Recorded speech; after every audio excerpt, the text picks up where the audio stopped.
This is TalkLoudRadio.com.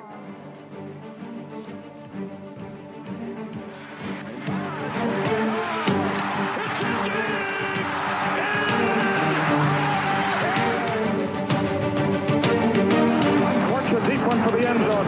Phelan is down there. Oh, he got it! He got it! He got it!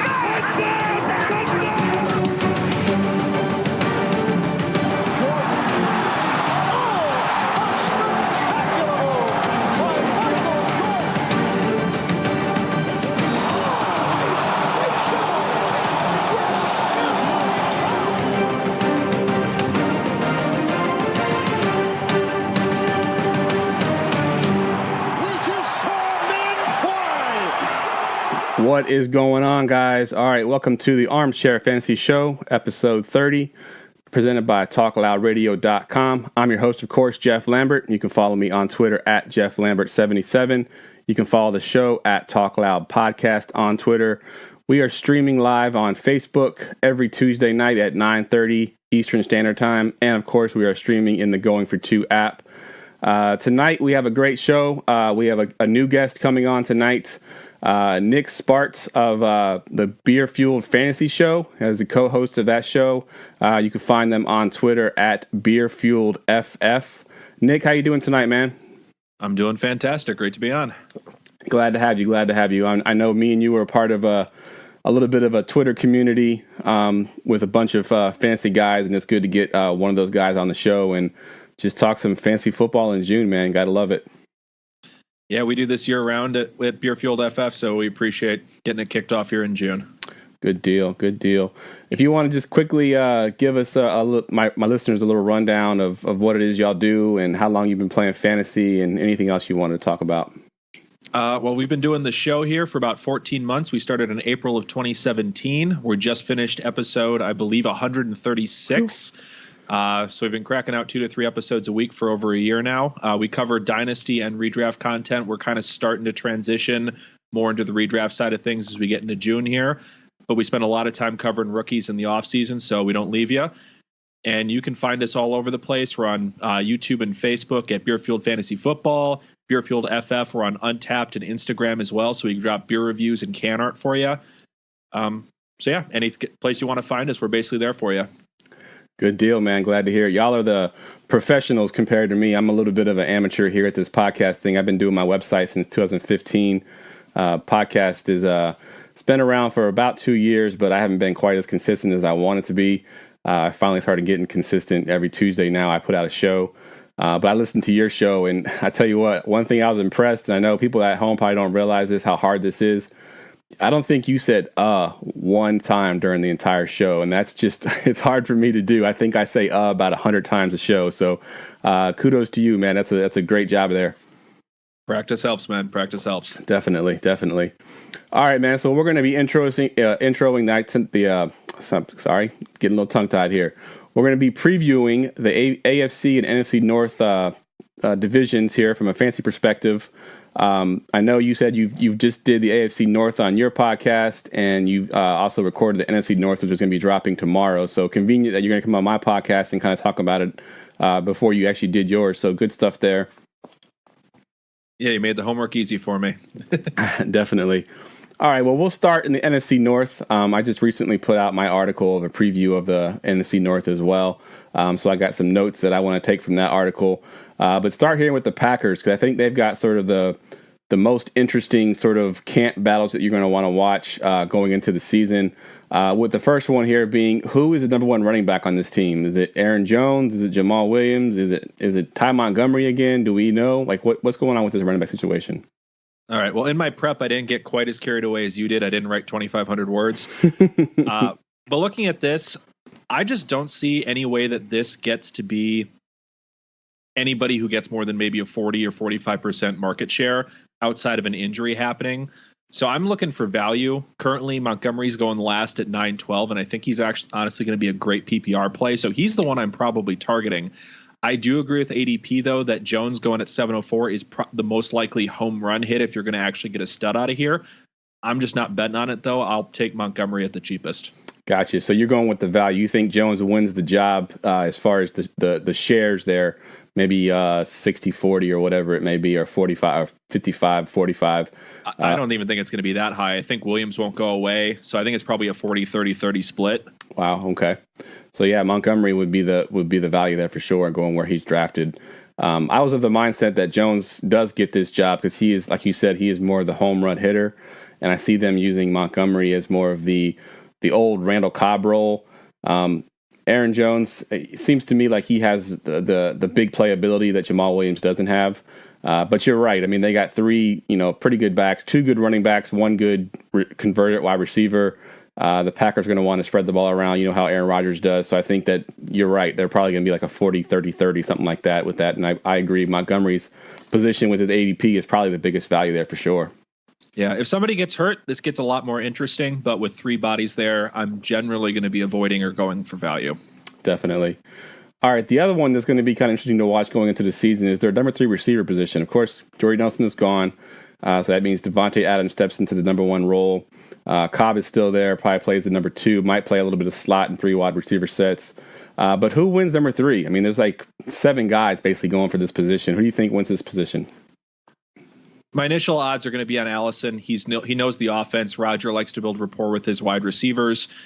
I don't think it's going to be a super valuable position, though, because with Montgomery catching a lot of passes, with them bringing Jimmy Graham in, Allison might be 5th in targets on this team, coming in around 70 or 75.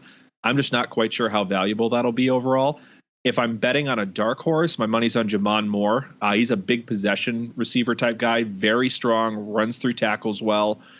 So if I'm betting on a rookie, I'm going to go with Moore. All right, fair enough. I know before the draft, before this actually happened, I think everyone had St. Brown. I can't say his first name, but they had him pretty high in rookie rankings. And then, of course, the draft happens and the Packers take 2 receivers before they actually drafted him. Where do you think he ends up here? Do you think he just goes special teams? Do you think he, even makes the team at all at this point? He needs an attitude adjustment or he's not even going to make the team. That's why he ended up going in the 6th round, is apparently he was telling teams he wouldn't play special teams for him. He was not doing well in practice at Notre Dame or not putting 100% effort forward. So it's a lot of just issues there where if he doesn't get his head on straight, he's not going to make this team and he's going to have trouble finding a spot in the NFL. If he can get his head on straight and start getting into shape, I think he can develop into something. I just don't expect it to be this season. I think coaches are going to be struggling to trust him at first. Yeah, I agreed 100%. I think I looked at the ADP for Dynasty rookie drafts, and he's still actually higher in ADP than Jamon Moore is. So that's kind of interesting to think that people still think that he can be something. I just thought it was kind of an interesting point there that I think you're right. I think Montgomery does kind of cut into that third receiver role, maybe even playing the third receiver in some sets. I'm not as worried about Jimmy Graham, and I wrote this in my article. Aaron Rodgers has only had one tight end finish in the top 10 in his entire career. I know he had Jermichael Finley for a bunch of those years, and that was the one season in 2011 when he had a top 10 tight end. Rodgers just loves throwing to his receivers. I think a lot of the plays are run for the receivers, those quick little screens. His tight end is almost an afterthought a lot of times in this offense, and I think Graham will be good. Don't get me wrong. I'm not saying that he's going to be a bust in Green Bay. I just don't think he's going to be quite as much as everyone's expecting him to be. I think he fits into this offense better than he did in Seattle. He'll be a touchdown threat, obviously a red zone threat, but I don't think he's going to be a high volume guy. What do you think of that?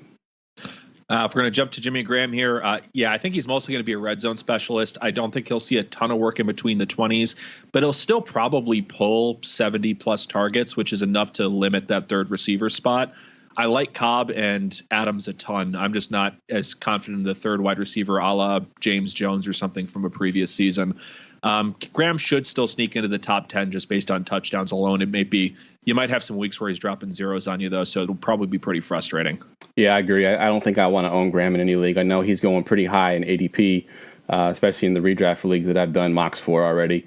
And I just don't think I can spend that much money on tight end in this offense. I think they're going to spread around so much that the only person that's going to be really, really valuable is going to be Devontae Adams, I think.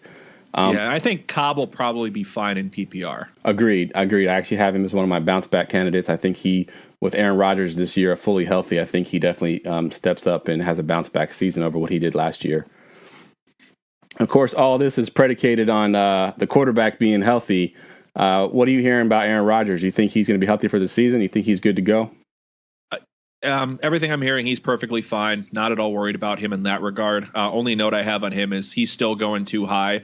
He's coming in at 402 in front of guys like Allen Robinson, Alshon Jeffrey, Jay Ajayi, all players I'd rather take than a quarterback in a 1 QB league. Definitely agree. I'm a wait on quarterback kind of guy, and that's just I think I've owned Aaron Rodgers once, and actually I took this huge risk the year that they went like 15-1 or 14-2, whatever it was. I actually drafted him number one overall, and actually went nearly undefeated my whole entire season. First playoff game is that game he played against the Chiefs where he had a stinker basically, and I ended up losing that year. But I took a risk going with number one overall. I'd never do that again, I don't think. Yeah, only time I've ever owned Rodgers was trading for him. I've never drafted him. All right, good stuff. All right, let's move over to the Minnesota Vikings. Of course, they were the one playoff team out of this division last year. Because of injuries to Rodgers, they didn't quite make it, and the Lions just kind of missed it just a little bit. But the Vikings here, so the biggest storyline here is going to be Dalvin Cook. He's going pretty high right now. He was played for 4 games last year. He was kind of a beast, but then he got hurt. Is there any chance that he comes back and he's not the same guy that he was last year? He's already come off one ACL injury in high school and learned how to recover from it, and he was fine at Florida State after that injury. I'm not at all worried about him. He was 9th in points per game last season. He's my number 9 running back coming into this year. My only real concern would be is if they throw a little bit more with Cousins, but then I think Cook just gets it in the passing game, so I think he'll be fine. Yeah, I agree 100% here. I think Dalvin Cook is going to be Dalvin Cook. No worries there. I think the dreaded ACL and those injuries now aren't quite as what they used to be. Technology now has gotten to the point where these guys can come back. You saw Adrian Peterson come back, I think, in 8 or 9 months. Now, granted, that was like a Herculean effort there, but I think overall, I think if you get almost a full year to recover and you're a pretty good guy in the gym and recovery, I think you can definitely come back from an ACL with no issues. And I agree. I think his ADP is right where it should be. Yeah, it's not like he got a week 13 tear or anything. It was week 4. There was a bye week after that. So he's going to have it's about 11 months. He should be fine. He should be fine. Agreed. All right. So you mentioned they might throw a little bit more with Kirk Cousins. What are your thoughts on Kirk Cousins in this offense? You think he just steps right in and basically picks up where Case Keenum left off? So try not to be too much of a homer here as a Vikings fan, but Cousins is my number 5 quarterback coming into this year. He's already been consistently a mid QB1 for the last couple seasons, and now he comes into Minnesota with Diggs, Thielen, and Rudolph. Easily the best weapons he's had coming in as a quarterback. And then on top of it, his offensive line should be better than the absolute injury-riddled mess that Washington had last season, where he still threw for 4,000 yards and still finished as a top 7 quarterback. So yeah, he's my QB5, and I'm very, very comfortable taking him. All right, so you're pretty high on there. I think the guys on Facebook Live are kind of freaking out. You got him at 5, but I can definitely see it. I mean, I live here in Washington, so I've seen him for the last few years, and I've seen what he can do with almost nothing, basically, because, I mean, they lost everyone. I mean, they're like on their 3rd, 4th, 5th string running backs in some cases. One of the things that I wrote in my article was kind of interesting is Kirk Cousins is one of the top-rated quarterbacks on play-action passes. And he didn't have a run game last year. So to think of, play action passes are working for him. It helps him get his timing down. When he goes to Minnesota and he's, play action passing to Dalvin Cook, it's a whole different story because you got to respect that a little bit more. So if he can continue that quarterback rating of play action passes, I mean, he can have a huge season. The only thing I'd be worried about a little bit would be, here he's kind of a volume quarterback because they were always playing from behind. They didn't have a running game, so he had to throw a million times a game. Is if, in Minnesota, if they play more of a ball control, if they get the lead, and he's handing off to Dalvin Cook a lot more, if that can hurt his overall fantasy numbers. But I think I got him, I believe, at quarterback 7 or 8. I'm not quite as high on you, but I think he'll definitely be good this year for sure. Yeah, there might be some limitation where he won't drop any 30 plus, 40 plus win you the week type games, but I think he's going to be a real consistent 18 to 25 type quarterback week in and week out. Definitely. Not to throw you a curveball here, but what receiver do you think has the better rapport with Kirk Cousins? Do you think that he's going to be underneath the Thielen, or do you think he's going to be to Diggs? What do you think the dynamic there is going to be? I think he's going to love both, but Diggs is the guy I'm putting all my chips on this year. He's my wide receiver 12 in my rankings right now. Good stuff. All right, so speaking of receivers, you had a receiver y'all drafted quite high in the NFL draft a few years ago, and he's done absolutely nothing for his career. I've heard him in the news now running in 3 wide sets. He may or may not get that spot as the third receiver. But Laquan Treadwell, what are your thoughts on him, and will he ever be relevant? They probably try to shift him into more of an outside possession type receiver, running that Z formation. He might get up to 40, 50 targets this year. In terms of fantasy relevancy, there's nothing there with Diggs, Thielen, and Rudolph in the pecking order in front of him. There's just not going to be enough targets going his way until he leaves Minnesota or an injury to Diggs or Thielen. Yeah, I agree. I think that even with him running in 3 wide sets, he may end up as the 4th receiver on that team. Who knows? I kind of always, whenever I bring up Treadwell, I like to go back to a podcast that I had a few years ago where I got into an argument with a guy who came on. He was an expert basically on rookies, and he was arguing with me that Treadwell was going to be the better rookie over Sterling Shepard. And I was kind of, beating the drum of Sterling Shepard that whole offseason. And now I kind of want to go back on his show and be like, see, I told you.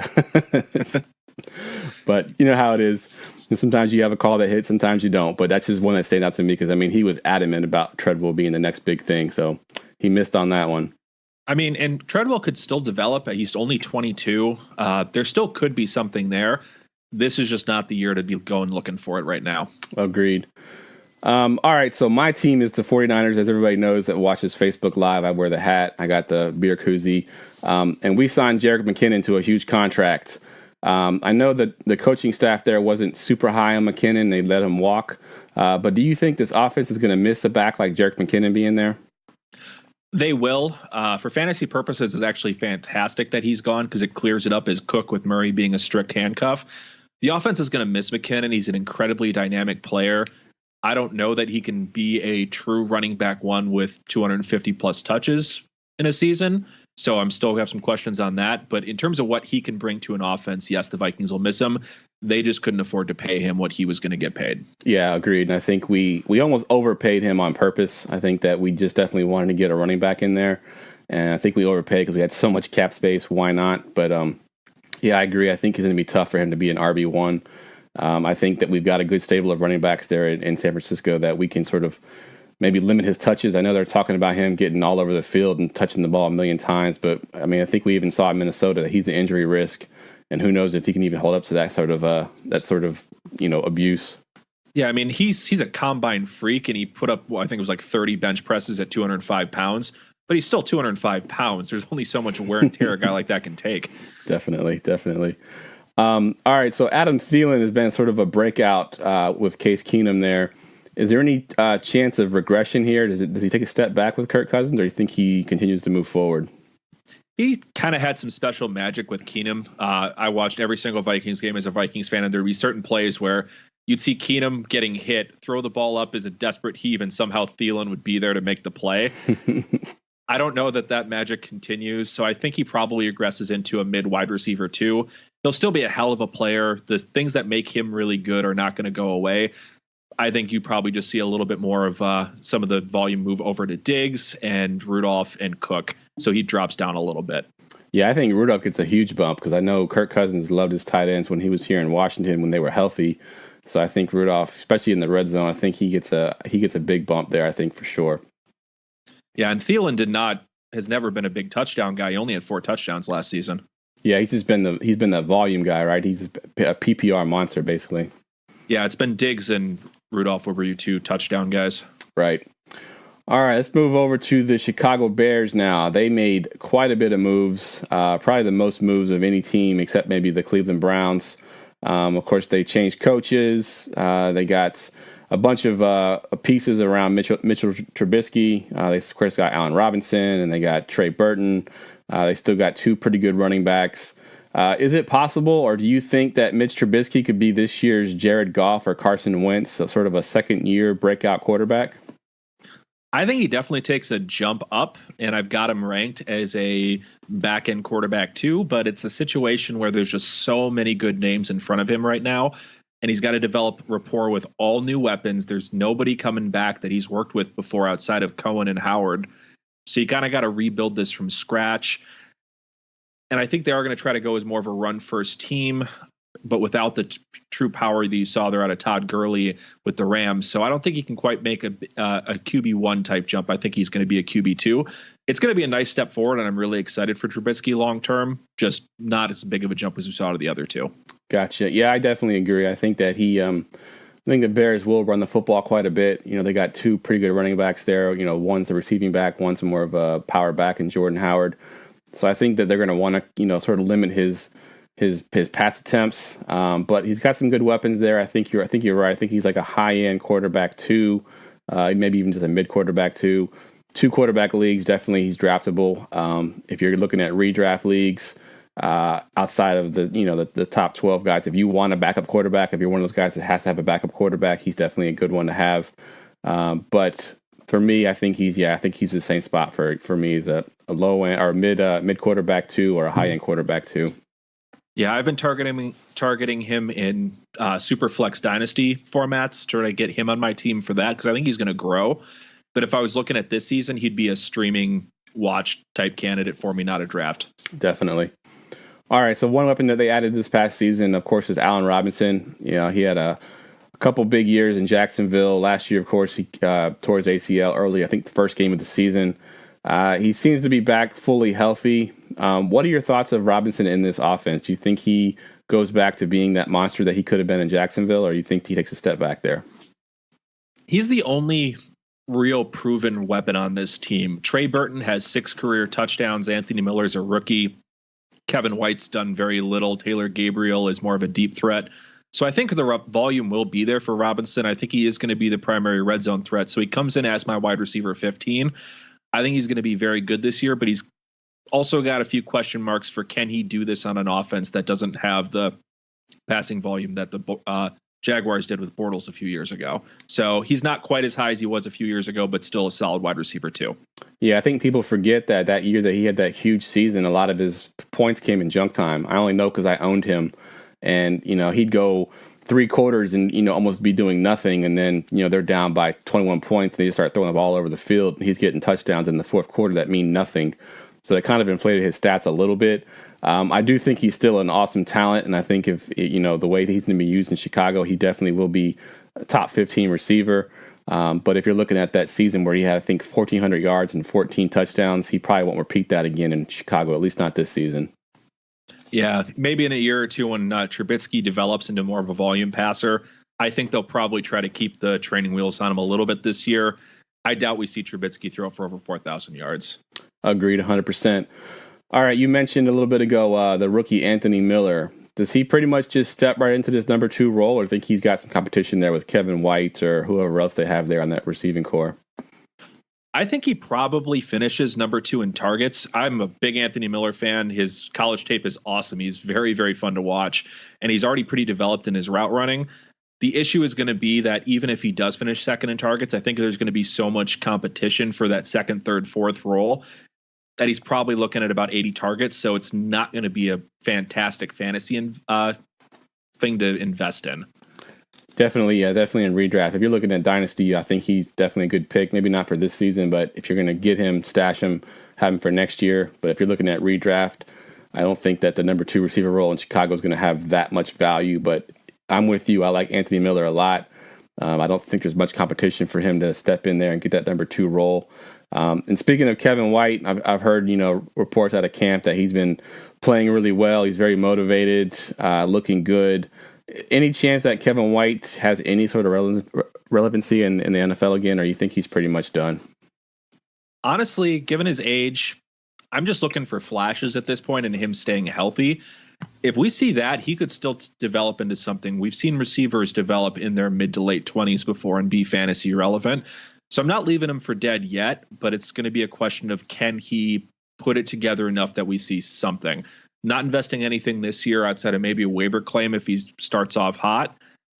But I definitely am taking a look in Dynasty if he can have a couple good games here this season, flash a little bit for us. I may try to toss a pick on him before he goes to free agency. Yeah, agreed. I think that the talent is definitely there. It's just his health.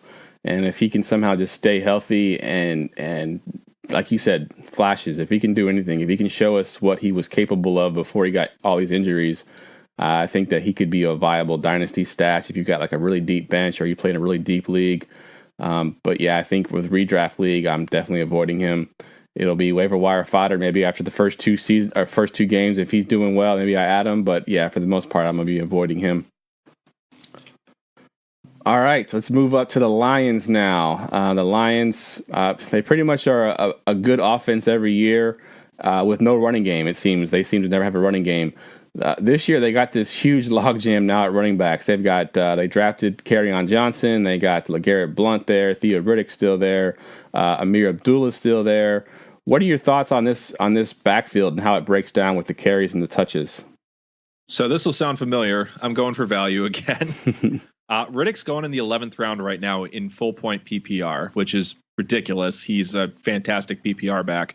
So I'll take Riddick there. Johnson's going at 706, which I actually don't hate because I think he's easily the most talented back in this backfield and could actually wrestle a 50 or 60% volume share as well. So I don't hate it there. But by the time we actually get to drafts, I think that price is going to rise and he'll probably end up as a late 5th, early 6th round pick, which is going to be a little too rich for my blood.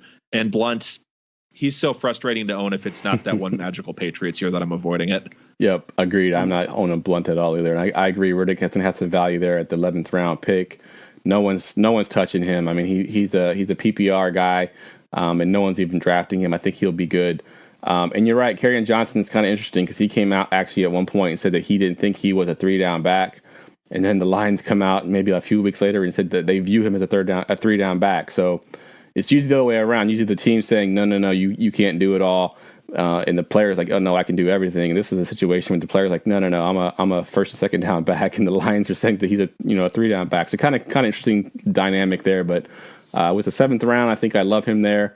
If he comes up to the 5th round, like you said, by the time we draft, it might be a little bit steep for my blood. But I like him a lot in the long term for Dynasty. Oh, yeah. I love him in Dynasty. He's kind of in the last of the top 8 backs, but the top 8 backs in this class are really, really good. Agreed.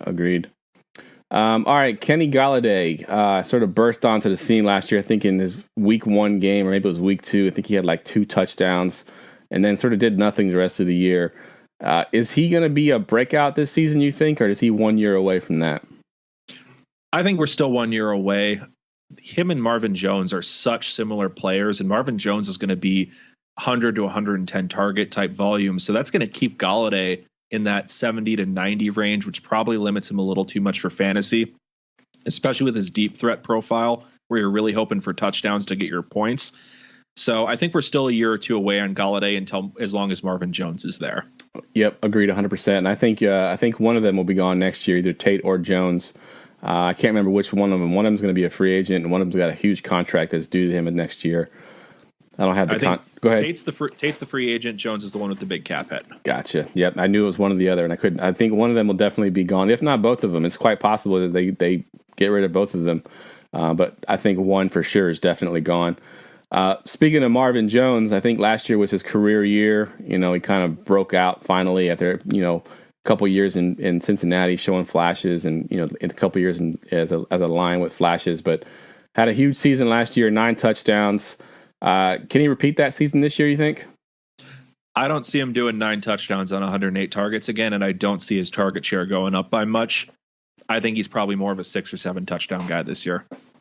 Yeah, I'm with you on that. And I watched a lot of these games. I actually own Marvin Jones in my Dynasty League, so I kind of watched some of the games. And some of the touchdowns he caught were just ridiculous, over the top, twisting your body, getting your feet down kind of touchdowns. And, he kind of amazed me in that sense that he has that kind of body control. But, yeah, I agree. I don't think 9 touchdowns is going to be a possibility, especially now if they do have that good running game. There'll be more runs in the red zone than there'll be passes. Yep, and Golladay should be healthy this year. Remember, he missed half of last season. I just don't see that type of touchdown volume for Jones. I still like him. He's still going to be a solid wide receiver, too, just not a fringe wide receiver 1 like he was last year. Definitely agree. All right, so let's talk a little bit about Matt Stafford. I know every year he seems to be that guy that every fantasy expert is saying, you can wait and get Stafford in these super late rounds. He always seems to be underdrafted. I went and looked, and he's been a top 10 QB every year since 2011, except for 1 year. Why is Stafford so underrated? Why does he get drafted so late?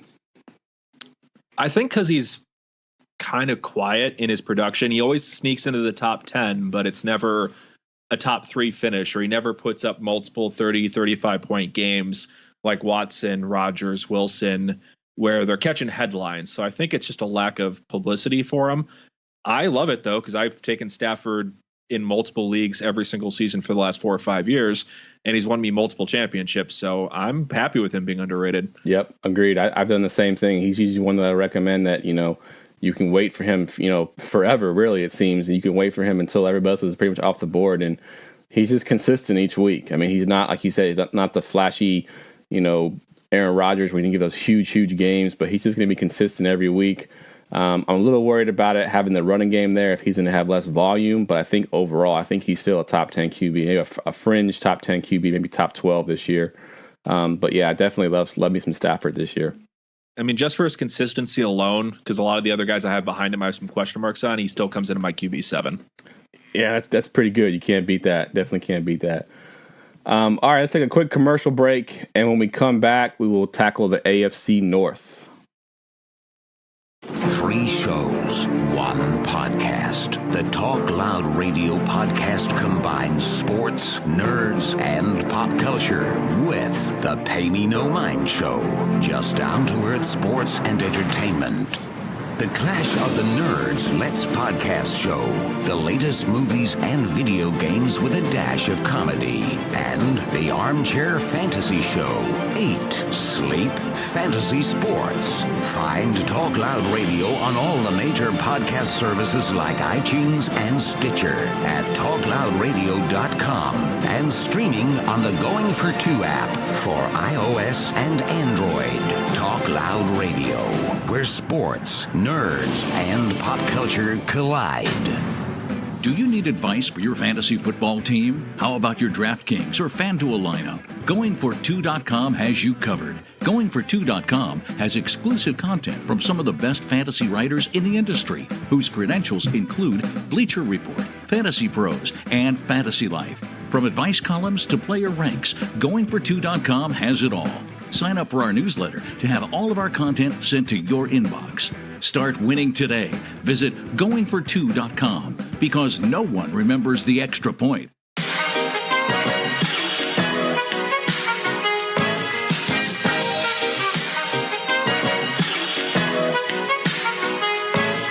This is it. What? Lucini pouring from the sky. Let's get rich. What? All right, and we are back with Nick Spartz of the Beer Fueled Fantasy Podcast Show. And we just got done covering the NFC North, and now we're going to move to the AFC North. And we'll kick it off here with the Steelers. All right, Nick, so Le'Veon Bell right now, his big story, of course, is he's planning to hold out, and he's on a franchise tender, and will he play on it? Will he won't play on it? Is he going to hold out through the entire offseason? But going into next season, let's look a little bit till next season. Is it possible that they get James Conner, the backup running back there, some more work this season, knowing that likely if they don't get Bell signed to a long-term contract that he won't be here next season?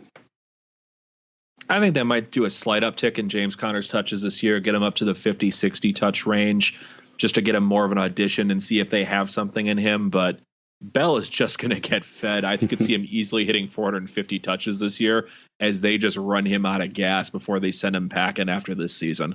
Agreed. I think that they're going to view him as like, okay, we got you for 1 year. We're going to use the hell out of you for this season. And then, next year we'll ship you off to whoever wants you. But do any chance you see him signing a long-term contract? I could see him signing one, just not with the Steelers. Fair enough. Yeah, I agree. I don't think the Steelers are going to sign him for that amount that he's looking for. All right, so now let's move to the receiving core here. Of course, you got the superstar that is Antonio Brown, but on the other side, you got the sophomore JuJu Smith-Schuster, who broke onto the scene last year. Any chance of a sophomore slump with him? I know he's being drafted, I think, top 15 receiver. What do you think of him? So when I checked on Fantasy Football Calc, he was at wide receiver 19 at 408. That's honestly about right where I have him. I got him as my wide receiver 20. Few players I like that were going after him, like Alshon Jeffrey and Golden Tate, though. So I'd probably prefer more of as a back end 4 instead of a middle 4, but that's not too far off. And I don't think there's any chance for a slump. He showed us something real last year, and Roethlisberger's going to keep throwing it to him.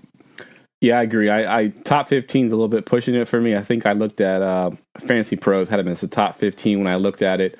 If he's going down to 19, 20, I like that a little bit more than the top 15. Hopefully, as we get closer to draft season, we don't see his draft stock go up because I do want to own him in some of my redraft leagues. I think he's going to be an excellent addition to that offense, and he'll be what Martavis Bryant should have been, but never could actually do. So I love me some JuJu. Yeah, he's just a more well-rounded receiver overall, too, than Martavis ever was. Agreed. All right, so Big Ben, there's talk all this offseason that he may retire. He's actually mentioned it a few times. With his final year looming, are we stashing Mason Rudolph in Dynasty? Are you looking at keeping him on your bench? If it's Superflex or 2QB, any decent prospect that's a backup quarterback, I will take a look at owning. One quarterback, not even considering it. Ben's going to be there for at least 2 or 3 more years, it looks like. I'm not holding a backup quarterback for 2 or 3 more years, especially one I'm not that interested in, like Mason Rudolph. His arm talent really scares me. I don't think he's ever going to really make it as an NFL quarterback. Fair enough.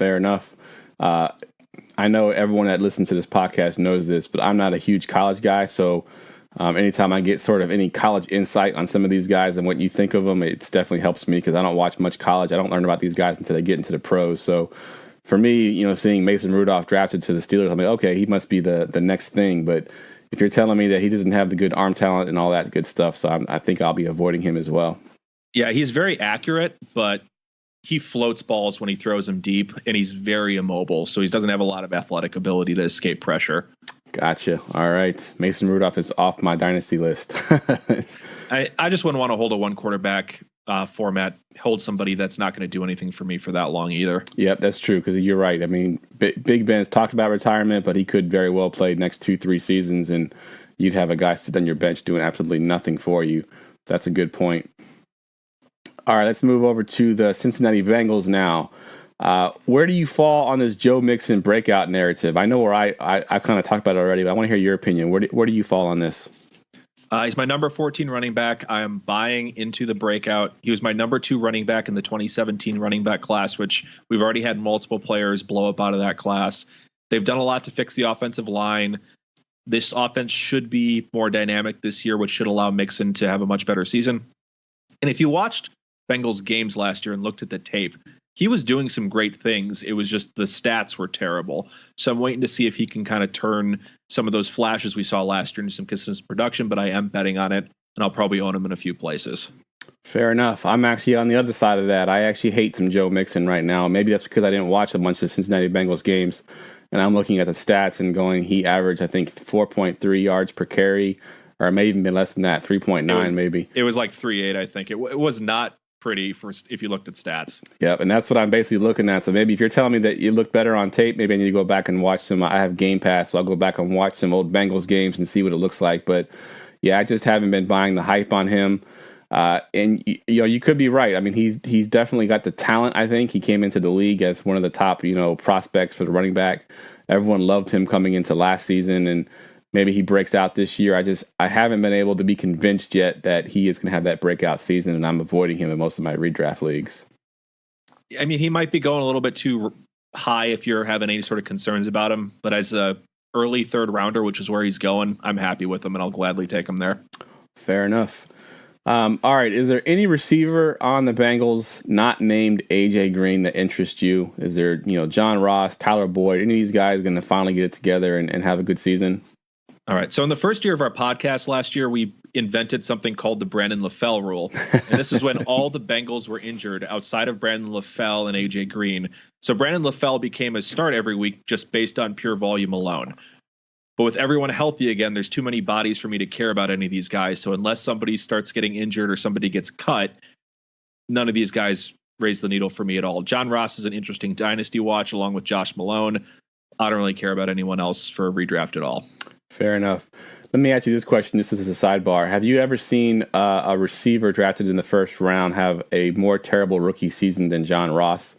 He had 0 catches. He had 1 carry that he, fumbled basically. So after he got the carry, he fumbled it. I mean, there's a couple that are close, but in terms of just a pure stats and also just being injured for majority of the season, Ross probably takes the cake. Definitely. I think we have one of those guys that should be at the top of the list too, AJ Jenkins from a couple years ago. We took him in the first round, and he was terrible. I think he had a total of 5 catches his entire career. Yeah, Jenkins, Josh Doxson had a terrible rookie season with injuries. There's a bunch of receivers who have done it. I also hated John Ross as a first-round pick last year. I thought he should have easily been a second-rounder. I was with you on that as well. I was surprised when they took him, but yeah, I agree 100%.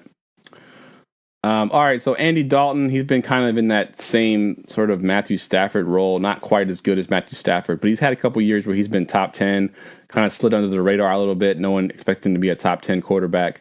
Do you think there's any chance that he sniffs that this season, a top 10 quarterback?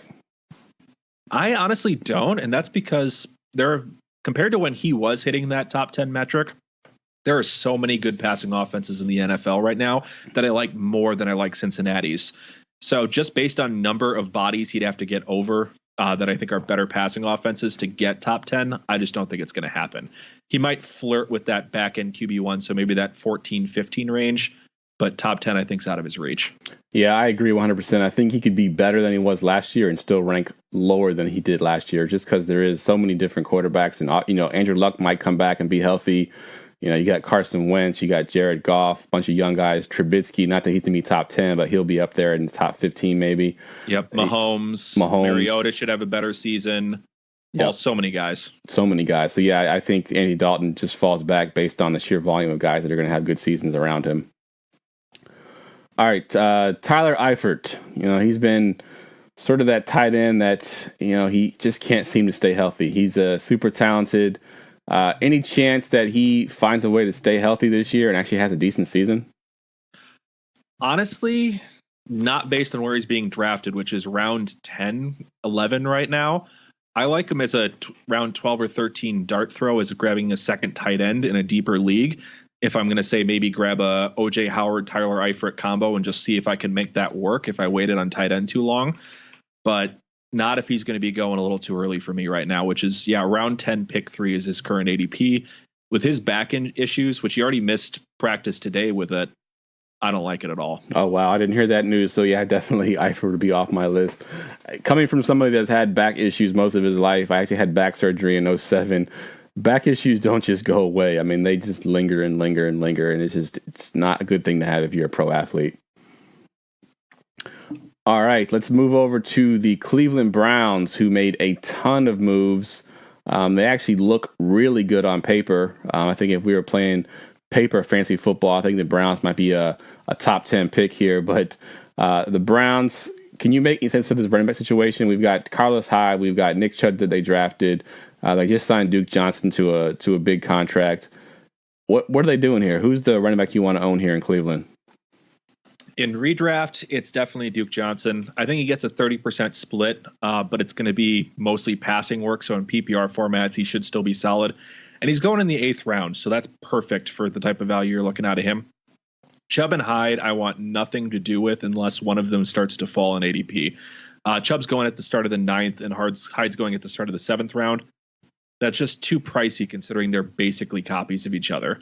I do think Chubb is the more talented one, so gun to my head, if I'm taking one, I am taking Chubb. Yep, I think I'm with you as well on that one. I think Chubb and Hyde the Vikings kind of did the same thing last year when they got Dalvin Cook, and they already had Latavius Murray that they had picked up in free agency. It's a little bit different. I think Hyde's a little bit more talented than Latavius Murray was. But barring injury, I don't think in redraft I'm going with Hyde or Chubb. But you're right. I think Duke Johnson is the PPR guy. I think I think his role stays the same basically as it was last year, and he was a pretty good back to own in PPR leagues. So I think Duke Johnson, with where he's being drafted, is for sure the back to own. Yeah, and if you couldn't tell, my strategy in these crowded backfields is almost always take the cheaper pass catcher. Definitely, I've noticed that.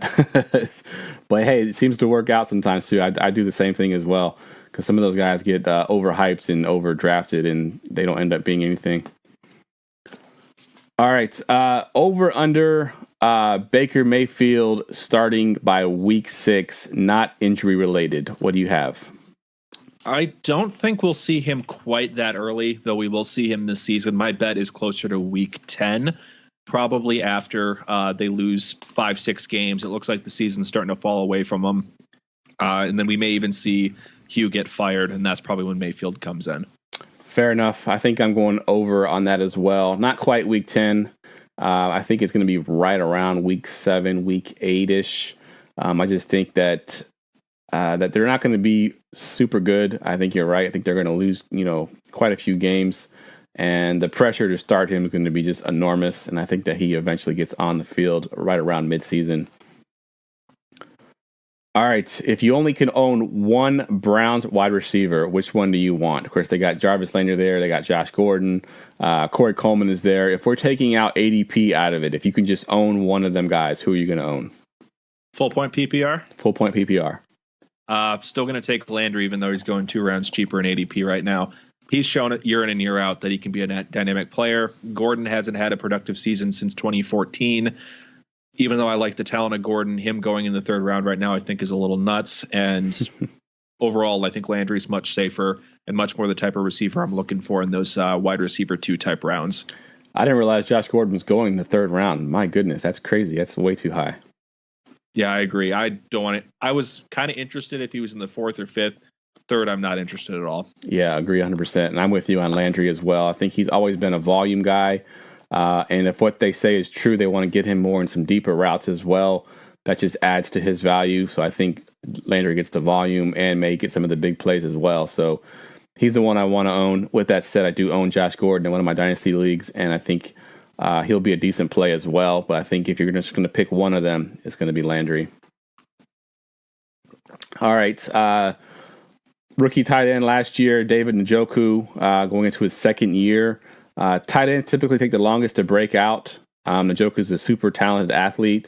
Had a terrible rookie season. What do you think about his prospects coming into year 2?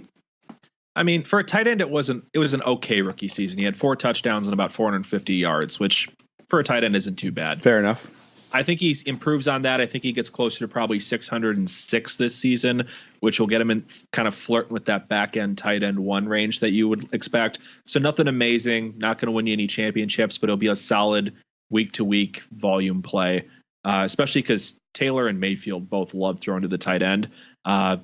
We have had Charles Clay and Mark Andrews for both of them produce very, very well. So Njoku should have a pretty solid season, just not expecting a true top 6, 7 breakout like we saw out of Ingram last year. Fair enough. Yeah, I think I'm with you that as well. I think you're right. Tyrod Taylor, loves his tight ends. Charles Clay was always a valuable player when he was healthy in Buffalo, and I think Njoku now plays that same role, and he could be a good play as a low end. I wouldn't say tight end 1. Maybe he's a mid tight end 2, I guess. All right, yeah, kind of in that 10 to 15 range. 10 to 15. Yeah, agreed. He's sort of that just outside of the top 10 kind of guy. All right. The final team that we got up here is the Baltimore Ravens. Their depth chart is sort of a cast off of a bunch of receivers. Michael Crabtree is there. John Brown is there. Willie Snead is there. If I told you that all 3 guys would play 16 games this season, which one of these 3 guys do you want? I mean, this is an easy choice. It's Michael Crabtree, who's proven he can be a solid wide receiver too, as second fiddle over in Oakland for years. Comes into the Ravens where they've consistently featured old receivers and got him 120 plus targets. He's going to take over that Steve Smith type role. He'll be a primary red zone threat. I love him this season, and he's kind of a target guy for me if I go super running back heavy this year. Yeah, I agree. And I think the reason I put that caveat in there about them being healthy all season is because John Brown has the potential to be a really good receiver. He just can't stay on the field. And Flacco, if he ends up, keeping that starting job and Lamar Jackson doesn't press him for the starting position at any point in the season, Flacco loves the deep ball. And if John Brown can stay healthy and Flacco can get his deep ball back, I think that can be a good combination. But if we're talking fantasy and volume, I think it's Crabtree as well. Yeah, I would like John Brown if I knew he was going to play all 16 games. He'd probably be a, round 8, 9, 10 type guy for me, and I'd love having him on my team, but still going to take Crabtree. Agreed. All right, looking at the backfield now, I see a lot of Alex Collins hate, even though he had a pretty good season last year. No one seems to be buying it for the 2nd year. And I see some Kenneth Dixon love. Where do you stand in this situation here with the backfield? Actually, where they're going, because Collins is going at the 401 and Dixon's coming in at 1406. At their price, I kind of actually like both. Collins is right about where I'd want him at that back end 3, start of 4 range. If I'm grabbing a third running back to have him in my flex, I think that'd be a great position. And I saw enough last year behind a great Baltimore offensive line that he should still produce. Dixon, I think, can be a fantastic change of pace pass catcher and have the chance to usurp this backfield. So at a last round dart throw, I do like Kenneth Dixon for that as well. So I'm actually a fan of both. Fair enough. Alex Collins, I do like him. I think you're right. Where he's going is a pretty good safe bet. If he gets, starts to rise as we get closer to draft season, I don't want to touch him. Actually, I think I'm avoiding this whole backfield in general. But Dixon as a late round flyer, if I'm taking late round flyer in like the round 14 or whatever it is, Dixon's as good as any, and I think he has the upside there that could be potentially he could be a starting running back there if Collins gets injured or just doesn't play as well as he did last season. So I'll take Dixon as a dart throw. Collins, I probably won't own in any of my redraft leagues, but he's solid enough that he can go where you're taking him at. Yeah, if he fell to the late 4th, I'd like it significantly more. But in the early 4th, that's fine. I'll take him. Fair enough. All right, let's talk a little bit about Joe Flacco. Do you see any scenario in which they bench Joe Flacco for Lamar Jackson that's not injury related? Strictly because Harbaugh is kind of on the hot seat at this point after a couple disappointing seasons here, and the offense being the main Achilles heel as to why they've been struggling so much. I can absolutely see Harbaugh yanking Flacco if they start losing or this offense becomes the main problem with this team again.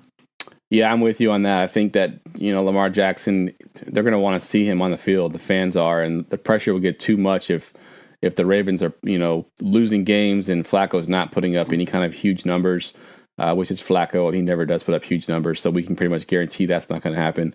I think Lamar Jackson could potentially, now, granted, if they start winning games, and even if Flacco's playing poorly, the change won't get made, I don't think. But if they're losing games and Flacco's playing bad, I think Lamar Jackson definitely gets the starting nod here, at least to see what they got in Lamar Jackson. Yeah, because you have to remember, this team missed the playoffs last year with the number 1 special teams and the number 3 defense. So it's all on the offense, 100% there. So that's a good point. All right, so the Baltimore Ravens, they actually took 2 tight ends in this past draft. They took Hayden Hurst with their first tight end off the board. Do you think Hayden Hurst has the ability to be the next big tight end in Baltimore that always seems to have a good tight end? If I'm betting on 2018, I actually kind of like Hurst. I've got him ranked in the mid-teens just because he is decently pro-ready. He can play H-back. He can play in the slot. He can play in the line. So they're going to find ways to get him involved, and I think he's going to get some decent volume this year. Long-term, actually, though, I prefer Mark Andrews. I actually really wanted him to go to Baltimore. So when they took Hurst, I went, well, that dream is dead. So then they proved me wrong and drafted Mark Andrews in the 3rd round as well.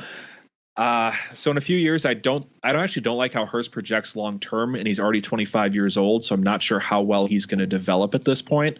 So Mark Andrews is my actually long term pick if I'm looking at Dynasty. Fair enough. So Hayden Hurst in redraft and Mark Andrews in Dynasty. I like it. All right. Tell us one more time where we can find you. Tell us your podcast and where we can find you on Twitter. Yep, we are Beer Fueled Fantasy Football. You can find us with that exact name on Facebook and YouTube, Beer Fueled FF on Twitter, Instagram for can art, and Untapped for beer reviews. If you want to jump into a listener dynasty league with us, email beerfueledfantasy@gmail.com with a picture of you either leaving us a review on iTunes, subscribing to us on YouTube, or liking us on Facebook. And if you want to follow my personal Twitter, I am at Nick Spartz. Awesome, man. Glad to have you on, and I hope we can do it again this offseason before the season starts. Yep, this is a great format. I'd love to come on the show again anytime. All right, man. You have a good night. That's a wrap.